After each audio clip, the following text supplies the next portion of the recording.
يا شماتة العالم فينا يا جماعة الخير، أكبر دولة فاسدة اليمن، أكبر دولة فيها 13 رئيس فاسدين في اليمن.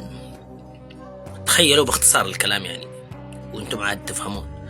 الشعب بدون رواتب، الجيش بدون رواتب، الأمن بدون رواتب، الأطباء بدون رواتب، المدرسين بدون رواتب.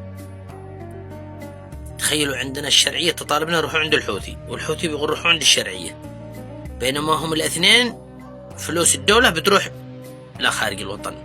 تخيلوا هذه الفقمة، فقمة البحر تستلم 5000 دولار. تخيلوا ان هذا القصعة يستلم 7000. تخيلوا ان ابو حسين الثعلب ذا يستلم 7000.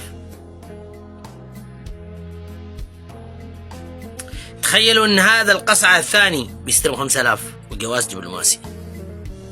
يعني خير البلد بيروح للناس الشمال.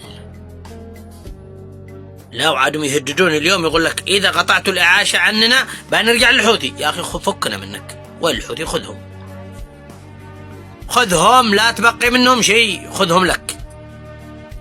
تبغى ترجع تنابح؟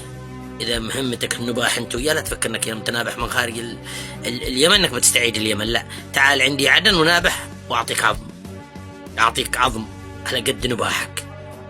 لا تفكر انك بتنابح لاجل اليمن، لا، انت تنابح لاجل مصلحتك. تعال عندي، انت تعالي نابحي من عندي واعطيكي عظم، وانت تعال نابح من عندي، وانت تعال مارس القصعة حقتك ذي ذا مارسها من عندي عادي، اتحملك ولا اعطيك 5000 تروح السويد. تحياتي لكم.